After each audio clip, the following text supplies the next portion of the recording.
Good morning and welcome to Path of Evolution. આપણે Bhagavad Gita chapter 7 જ્ઞાન અને વિજ્ઞાન યોગ એનું સમાપન કરીએ. છેલ્લે આપણે જે 29 અને 30 શ્લોક જોયા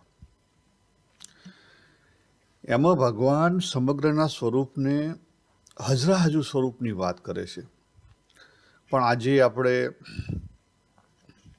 સમષ્ટિના દ્રષ્ટિકોણથી જોઈએ. આપણે વૈયક્તિકના દ્રષ્ટિકોણથી તો જોયા પોતાની ઉપર, પણ સમષ્ટિના દ્રષ્ટિકોણથી જોઈએ તો ત્યાં શું કહેવા માગે છે. તો પહેલી વસ્તુ એ થાય કે જ્યારે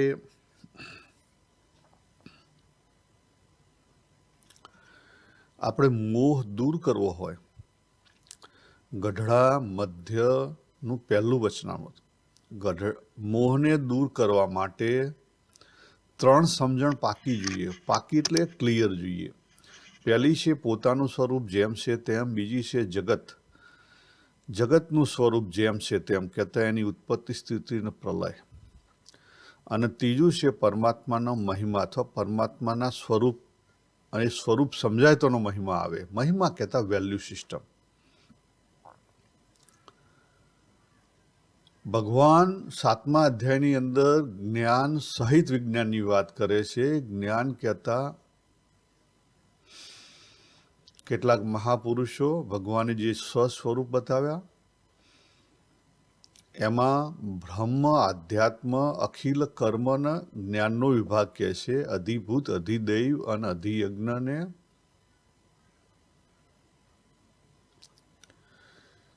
ભક્તિનો વિષય કહે છે, વિજ્ઞાનનો વિષય કહે છે. આપણે એમાં પડવું નથી, પણ ક્યાં જવું છે?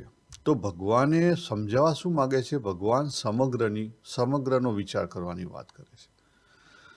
જ્ઞાન એટલે આપણે જેમ પહેલાં જોયું હતું કે ઇન્દ્રિય અને અંતઃકરણનું જે અનુભવ છે એ જ્ઞાનમાં આવે, બુદ્ધિથી સમજી શકાય એ જ્ઞાનમાં આવે. તો વિજ્ઞાન શેમાં આવે? તો વિજ્ઞાન એટલે પ્રેક્ટિકલ નોલેજ. પણ પ્રેક્ટિકલ એટલે બુદ્ધિનો ભાગ નહીં. પ્રેક્ટિકલ એટલે જીવસત્તાના લેવલે. હવે જીવસત્તા એ શબ્દ ક્યાંથી આવ્યો? તો વચનામૃતમાંથી. લોયાનું 7મું વચનામૃત છે, એની અંદર આ વસ્તુ સમજાય છે. ત્યાં સમગ્રની જ વાત કરી છે ભગવાને. એનું ટાઇટલ જ એ છે, ઇન્દ્રિયો, અંતઃકરણ, અનુભવ ત્રણે પહોંચે એ જે જ્ઞાન છે એ જ્ઞાનની વાત કરી.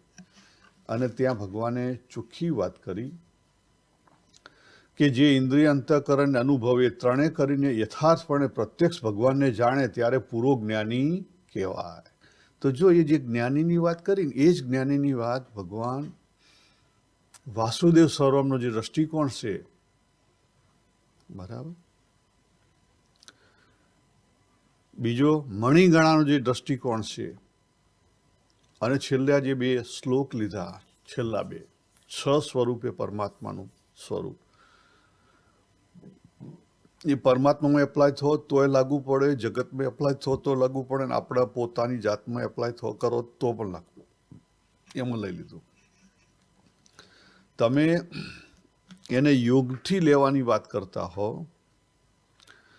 તો અખિલમ કર્મ એ કર્મયોગ છે.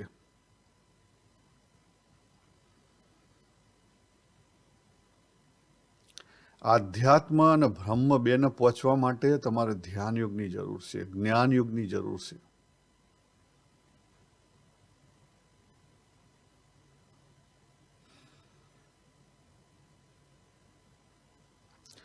અને અધિભૂત, અધિદૈવ, અધિયજ્ઞ એ ભગવાનના સ્વરૂપો છે. બરાબર. કેવા છે? સગુણ સાકાર, સગુણની પ્રધાનતાવાળા છે.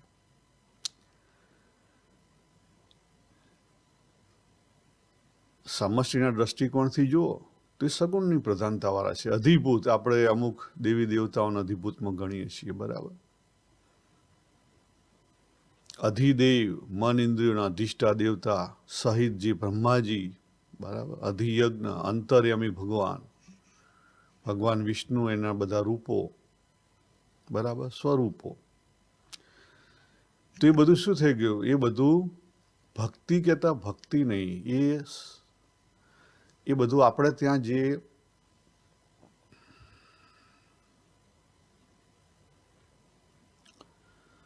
ઉપાસના ભક્તિ છે એ ભાગમાં આવી ગયું. અને આ બધી વસ્તુ ભેગી થાય એ સાચી ભક્તિ. આ બધી વસ્તુ ભેગી થાય એ સાચી ભક્તિ. અને આવી જ વાત જે અહીંયા જ્ઞાનીની વાત કરી છે એ જ વાત શ્રીજી મહારાજે વડતાલનું ત્રીજું વચનામૃત એની અંદર કરી. વચનામૃતના ત્રીજા વચનામૃતમાં મોટા પુરુષની વાત કરી. તો મોટા પુરુષ કોણ?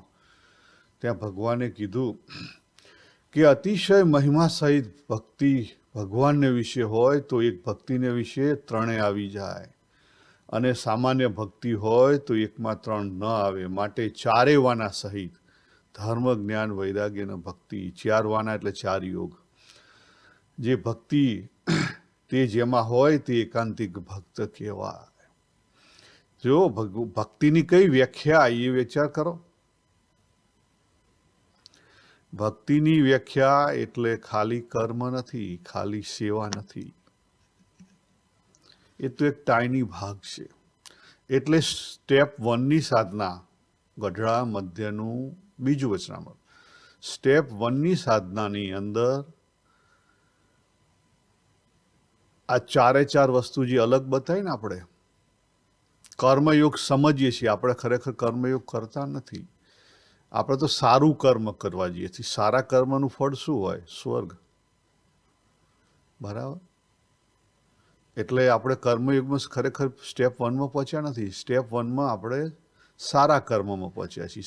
સ્ટેપ 1 જ એના માટે જ છે, નેગેટિવથી પોઝિટિવ બિલીફ ચેન્જ કરવાની છે. પછી આગળ જે ધ્યાન છે, તો ધ્યાનમાં આપણે આપણું જે સ્વરૂપ છે, કેવું સ્વરૂપ? તો જે નિરાકાર સ્વરૂપ, એનો અનુભવ કરવાનો પ્રયત્ન કરીએ છીએ. અથવા પછી આપણું જે મન છે, મનની અંદર વિચારો છે, એને શાંત પાડવાનો અનુભવ કરીએ છીએ. બરાબર. વિચારો શાંત કરીએ ને, સ્વામિનારાયણ સ્વામિનારાયણ સ્વામિનારાયણ. આ મંત્ર સાધના અથવા ધ્યાન, મેડિટેશન અથવા મૂર્તિનું ધ્યાન કરો તો શું થાય? બીજા વિચાર ના આવે. એટલે મનની શાંતિ થાય.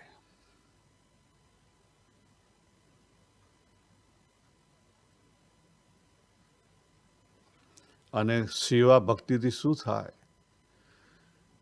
આપણું અંતઃકરણ શુદ્ધ થાય. જ્ઞાન લઈએ તો બુદ્ધિમાં ક્લેરિટી આવે. બરાબર. અને સારું કરવાની ઈચ્છા થાય, જે મોટા પુરુષે કર્યું હોય. અને ઉપાસના ભક્તિ કરીએ તો મનની જે ગતિ છે, મન ગમે ત્યાં ભાગે છે, એ ભાગે નહીં, અટકી રહે. બરાબર. મન જે ભાગે છે એ અટકી રહે. એટલે મનમાં જે બીજા વિચારો આવે છે, આ જગત એની જગ્યાએ ભગવાનનું જે કોઈ આપણે પૂજા પ્રાર્થનામાં સમય વિચારતા હોઈએ, એટલે આપણે ત્યાં શું કરીએ છીએ? ચેન્જ કરીએ છીએ. આપણી બિલીફો ચેન્જ કરીએ છીએ. પહેલા જગત માટે દોડતા હતા, તો હવે ભગવાન માટે દોડીએ છીએ. ભગવાન કહેતા જે કોઈ આપણે રિલિજિયસ પકડ્યો, ખરેખર ભગવાન માટે દોડતા નથી, પણ આપણને એવું લાગે છે કે આપણે દોડીએ છીએ. એટલે ગઢડા મધ્ય પહેલામાં જે મોહ વાત કરી, એ મોહ એટલે રાગ અને દ્વેષ. પહેલા સ્ટેપમાં તો આપણે રાગ અને દ્વેષમાં હોઈએ જ છીએ. પણ જ્યાં સુધી સમગ્ર સ્વરૂપ એટલે પૂર્ણ સ્વરૂપ,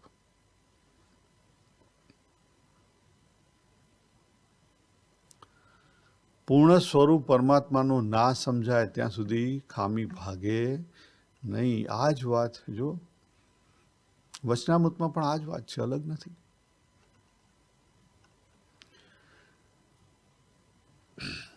ત્યાં નિરંતર મનન કરવાનું. ત્યાં કયું કીધું? ગઢડા મધ્ય 31માં જે પ્રકાશક તત્વ છે એની વાત કરી છે, પણ આપણે એને પછી અવરું પકડ્યું છે. ભગવાને અવરી વાત નથી કરી. આપણે પકડનારે અવરું પકડ્યું તો પછી કોઈ કોણ મુકાવે. એટલે ભગવાને ખાસ કરીને જો શબ્દ અહીંયા વાપર્યો છે વારંવાર, વિદુ. વિદુ એટલે ઓળખવું, પામવું. પણ ઓળખવું, પામવું, જાણવું, આ બધા વિદુનો સામાન્યનું ડેફિનેશન થાય. પણ કેવી રીતે? તો એ જે લોયા સાત છે ને એ રીતે. પહેલું ઇન્દ્રિયોથી ઓળખાય, પછી માઇન્ડથી, અંતઃકરણથી ઓળખાય. બરાબર? મન છે તો લાઇક અને ડિસલાઇક લાવે, રાગ અને દ્વેષ લાવે. બુદ્ધિ છે એમાં જો આગળ જઈએ તો ક્લેરિટી આવે ને રાગ અને દ્વેષ દબાય. અહંકાર છે તો એ બુદ્ધિનો અહંકાર ઊભો કરે, મેં કર્યું, એ ડિઝોલ્વ થાય. અને એથી પર જઈએ ત્યારે સાચી ખબર પડે. એટલે ત્રણેય વસ્તુ લેવાની છે. જો એનું બહુ સરસ વિશ્લેષણ ટૂંકમાં યોગી બાપાએ આપેલું. યોગી બાપા કોઈ વિચરણ ઉપર હતા, એવો એક પ્રસંગ છે યોગી બાપાની બુકમાં. અને એ સમયે એમની સાથે સંત સ્વામી અને ઈશ્વરચરણ સ્વામી છે, એમના પિતાશ્રી, ત્રણ હતા. અને એમણે પ્રશ્ન પૂછ્યો. પછી સંત સ્વામીએ યોગી બાપા તરફ આંગળી કરી કે યોગી બાપા એનો જવાબ આપશે. અને પછી યોગી બાપાએ બહુ ટૂંકમાં જવાબ આપેલો. યોગી બાપાએ એવું કીધેલું કે જ્યારે દરિયાના પાણીમાં આપણે ડૂબકી મારીએ અથવા તળાવમાં ડૂબકી મારીએ અને પછી આંખ ખોલીને જોઈએ તો બધે પાણી દેખાય. વાસુદેવ સર્વમ, એનો એ હેતુ છે. અને જો ભગવાન એ જ સમજાવવા જાય છે. પુરુષોત્તમ સમજાય ને પછી શું સમજાવ્યું ભગવાને? 10મા અધ્યાયનો 42મો શ્લોક સમજાય ને, કે આ ઈશ્વરનું સ્વરૂપ સમજાયું, આ જગતનો જે ધારણ કરતા છે એનું સ્વરૂપ સમજાયું. પછી શું સમજાયું? સૂત્રે મણિગણા, આ જગતની અંદર પરાન અપરાથી એ બંધાયેલા છે. તો આ રીતે સમગ્રનું સ્વરૂપ સમજાશે અને એ રીતે આપણે એને એક્સેપ્ટ કરીશું તો આપણો ઉકેલ આવશે, નહીં તો ઉકેલ નહીં આવે. વિશેષ આપણે આ જ વાત ભગવાન જે અહીંયા પૂરી કરી કે આ રીતે જે કોઈ મને જાણે છે એ અંતકાળે મને પામે છે. મને પામે છે એટલે શું? ત્યાં ભગવાને મને એટલે સમગ્ર જે સ્વરૂપ છે પરમાત્માનું એની વાત કરી છે. ગોલોકમાં જવાની વાત નથી કરી, કે વૈકુંઠ લોકમાં જવાની વાત નથી કરી, કોઈ લોકમાં જવાની વાત નથી કરી.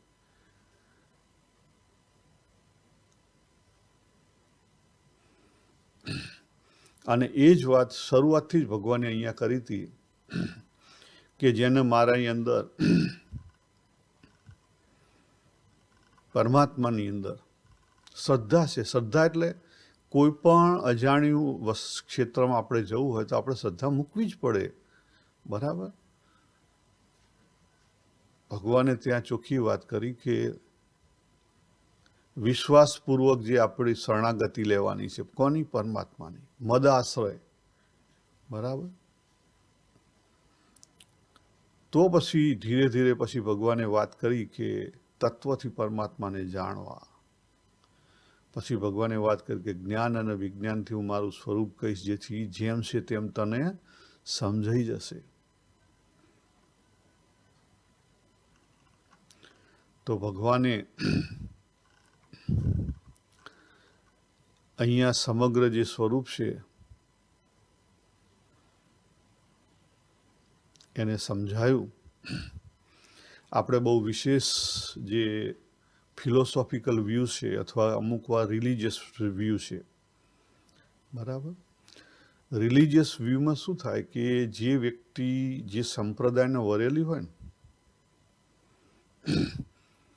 એ તરફ એનું પ્રતિપાદન કરે. અને ફિલોસોફિકલ વ્યૂમાં શું હોય કે જે વ્યક્તિ ફિલોસોફીને વરેલું હોય, કે અદ્વૈત ફિલોસોફીને વરેલું હોય, વારંવાર અદ્વૈતનો લાઈન મૂકે. વિશિષ્ટ અદ્વૈતને વરેલું હોય, વારંવાર વિશિષ્ટ અદ્વૈત પુરવાર કરે. અને દ્વૈતને વરેલું હોય વારંવાર દ્વૈતને પૂરવા કરે. એટલે જો આપણે એમાં ગયા તો પકડી ગયા. ભગવાન માત્ર એક સિદ્ધાંત નથી. આ યાદ રાખજો. અથવા રિલિજિયસ, ભગવાન માત્ર એક રિલિજિયસ નથી. તમે જો ભગવાનને માત્ર લિમિટેડ કરી દેશો તો પછી મારા ભગવાન સર્વ કરતા હરતા કેવી રીતે રહે, ભગવાનની લીલા કેવી રીતે રહે? તો આ વસ્તુને તમે ખાસ પકડી રાખજો. ભગવાનની લીલા એ મેઇન પોઈન્ટ છે અને ભગવાન સર્વ કરતા હરતા છે એની સાથેનો એક સિક્કાની બે બાજુ. આ વસ્તુ ઉપર જ મહત્વ આપશો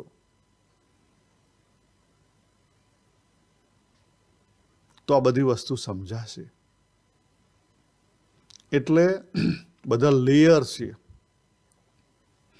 અને લેયરના સ્ટેન્ડિંગ પોઈન્ટ પરથી આપણે દરેક વસ્તુને સમજવી પડે. એટલે કોઈ ખોટું પણ નથી, કોઈ સાચું પણ નથી બીજાના દ્રષ્ટિકોણથી.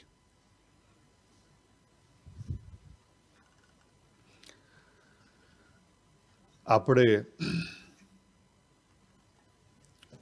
આજે જે જોયું કે મોહ ટાળવા માટે જે 3 તત્વની વાત કરી, 3 તત્વ જેમ છે તેમ સમજવાની વાત કરી. પણ એ તત્વ તમે જો સ્ટેપ 2ની સાધનામાં આવે અને સ્ટેપ 2ની સાધનામાં તમે પહેલું તત્વ પકડશો સીધું જ, હું કોણ છું, અને પછી જગત પકડશો ને પછી છેલ્લે પરમાત્મા ઉપર જશો ને તો બહુ મુશ્કેલીઓ આવશે. એ મારો અનુભવ છે. એટલે કે બોટમથી અપ જવામાં બહુ જ મુશ્કેલી આવે છે. કઈ મુશ્કેલી આવે છે? તો આપણો જે દેહ ભાવ અને જીવ ભાવ છે ને એ વચ્ચે આવે છે. આગળ મેં વાત કરી હતી કે આપણે જે કોઈ મેડિટેશન કરીએ, મંત્ર સાધના કરીએ, એ બધી અનેક વર્ષોની આપણી જે સાધના છે એ ફળીભૂત કેમ નથી થતી? એનું કારણ એ છે કારણ કે આપણે એક બાજુ પકડી રાખી છે અને બીજી બાજુ સમજવા જઈએ છીએ. શક્ય ના બને. બોલવું પણ છે ને લોટ પણ ફાંકવો છે, બે વસ્તુ સાથે શક્ય ના બને. એટલે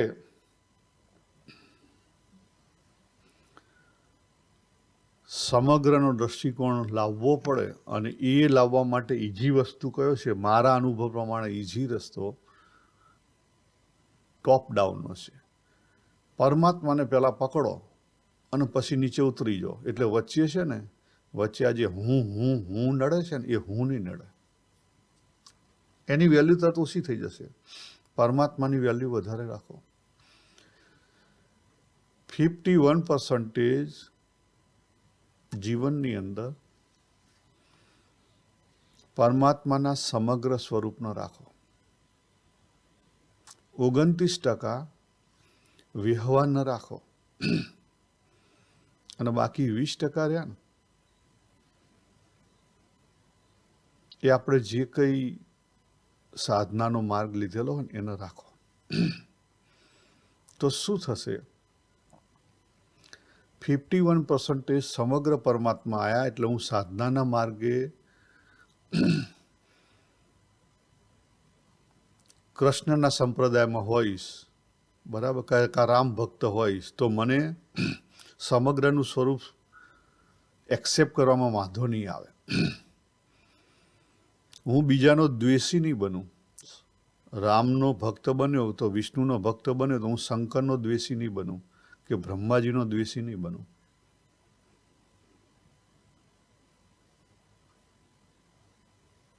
ખ્યાલ?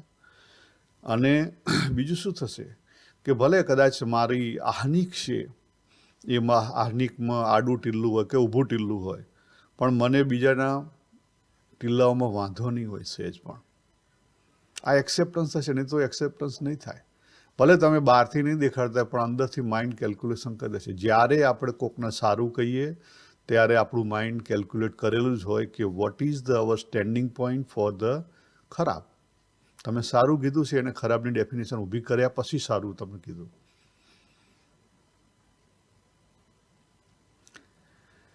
મુખ્ય સાધના કઈ છે તો આપણો દેહભાવ ટાળવાની છે. આપણું દેહ સાથે જે તાદાત્મ્ય થઈ ગયેલું છે ટાળવાની છે. દેહનું તાદાત્મ્ય તમે જો પ્રેક્ટિકલ વે જોઈએ ને તો ટાળવું શક્ય નથી. દાખલા કે હું સવારે ઉઠ્યો, પહેલો જ ભાવ આવે હું છું, એની અંદર દેહ આવી ગયો. હું શું જે ભાવ છે ભલે પહેલો આવ્યો પણ પછી તરત જ દેહ હાથે આવી જ જાય. એનું તાદાત્મ્ય થાય ત્યારે તો જીવન છે. તો એ રીતે હું નહીં ટળે. તો હુંને ટાળવાનો કેવી રીતે? હુંને વેલ્યુ સિસ્ટમથી ટાળવો પડશે. હું એ જે દેહનું તાદાત્મ્ય છે એને વેલ્યુ સિસ્ટમ ડાઉન કરીને ટાળવી પડશે. એટલે હુંથી અલગ થવું એ શક્ય નથી, બરાબર.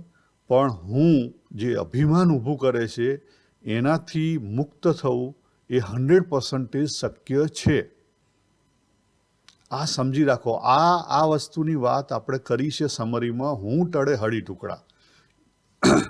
જે હું અભિમાન ઊભું કરે છે, ભૂત ભવિષ્ય પકડે છે, રાગ દ્વેષ પકડે છે અને કંઈક બની જાય છે, એ હું ચોક્કસ ટળે અને એને ટાળવાનો છે. આ આપણી ઉપાસના છે. બાકી તો જેમ અરીસા સામે ઊભા રહીએ અને પ્રતિબિંબ દેખાય, જેમ સવારે જાગ્યા અને મનમાં વિચાર આવે, જેમ સવારે જાગ્યા અને હું સાથે દેહનું તાદાત્મ્ય થાય જ અને આ જગતનો અનુભવ થાય જ, એને દૂર કરવો શક્ય નથી. તમે કોઈ મેડિટેશનથી અમે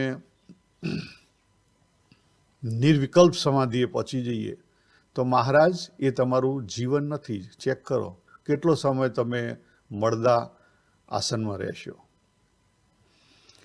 એટલે એ વસ્તુ ટાળવાની નથી. ટાળવાની કઈ છે? જે રાગ અને દ્વેષ ઊભા કરે છે એ વસ્તુ ટાળવાની છે. જો બહુ સરસ એક બે જગ્યાએ પ્રસંગો નોંધાયેલા છે અને આપણે વિડીયોમાં પણ જોયું છે. યોગી બાપા હતા ત્યારે પૂજા કરવા બેસે ત્યારે ઘણા બધા બાળકો દોડતા હોય ને કેટલાક કંઈક વાતો કરતા હોય ને કેટલાક ગાતા હોય, બરાબર. પણ તરત જ એ એમની પૂજામાં સ્થિર થઈ જાય. કેમ થઈ ગયા? આપણે શું થાય, જો મેડિટેશન કરવા તમે બેઠા છો તો કોઈક અવાજ કરતું છે, તમે તરત જ અકળામણમાં આવી જશો. કેમ? કારણ કે તમારું મેડિટેશન માઇન્ડના લેવલમાં છે.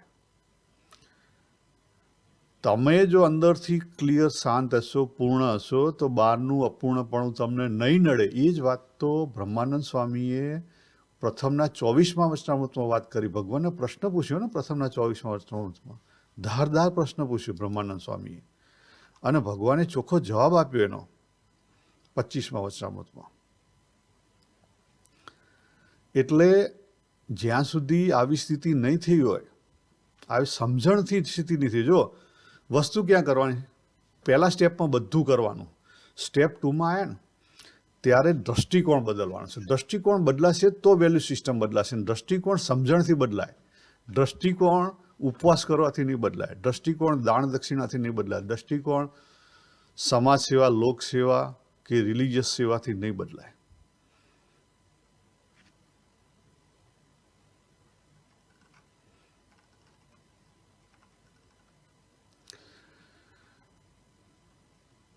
તો ભગવાનને ત્યાં બ્રહ્માનંદ સ્વામી પૂછે છે કે કોઈ વિષયમાં પણ પોતાના ઇન્દ્રિયો તણાતા ન હોય ને અંતઃકરણમાં પણ ખોટા ઘાટ થતા ન હોય ને ભગવાનનો નિશ્ચય પણ યથાર્થ છે તો પણ અપૂર્ણપણું રહે છે ને અંતર સૂનું રહે છે, તેનું શું કારણ છે? બરાબર. ત્યાં ભગવાને ખાલી એક થોડોક જવાબ આપ્યો કે ભાઈ તમારી બુદ્ધિ કેવી છે? બાળક બુદ્ધિ છે. એને ખબર નથી કે એને શું મળ્યું છે, પ્રાપ્તિ થઈ છે એની ખબર નથી, બરાબર. મહિમાની ખબર નથી. જે સમજણ છે, જો પ્રાપ્તિ કોની હોય? પ્રાપ્તિ જ્ઞાનના લઈને હોય. ત્યાં જો મહારાજ ચોખ્ખી વાત કરે છે કે બાળકના હાથમાં ચિંતામણી, બાળકને તમે ઇવન સોનાની લગડી આપો ને તો એને કોઈ વેલ્યુ ના હોય. સોનાની લગડીને ચોકલેટ ધરજો બાળકને, કઈ પહેલી પસંદ કરે છે? ચોકલેટ જ પસંદ કરે, સિવાય કે તમે શીખવ્યું હોય. બરાબર. ભગવાને એવો એક પ્રસંગ છે, સ્વામિનારાયણ ભગવાનના જીવન છે, તો પેલા કોઈ દરબારના છોકરાની પેલી એક બાજુ કેરીઓ બતાવે છે અને કહે છે કે લે આ કેરીઓ તું તે પેલી જે ગળામાં પહેરી છે ને એ ઉતારીને મને આપી દે. બરાબર. એટલે મહિમા ક્યારે સમજાય? મહિમા ક્યારે આવે? પ્રાપ્તિ જ્ઞાનથી છે. બરાબર. ને જ્ઞાન પાકું કરવા માટે જતા રહો લોયા 7. ઇન્દ્રિયનું જ્ઞાન તમારું ચેન્જ થયા કરશે, અંતઃકરણનું જ્ઞાન ચેન્જ થયા કરશે, એથી પરના જ્ઞાનમાં જતા રહો. આ બધું કરવાનું કેવી રીતે? અંદરની સાધના છે, જાતે કરવાનું છે, બહાર નથી કશું કરવાનું. સ્ટેપ 2માં કંઈ પણ બહાર નથી કરવાનું, બધું અંદર કરવાનું છે. તો પછી અંદર ભર્યું થશે તો બહાર ભરેલું જ છે. અંદર અને બહાર એક થવું જોઈએ, ત્યારે ઉકેલ આવે, નહીં તો ઉકેલ નહીં આવે.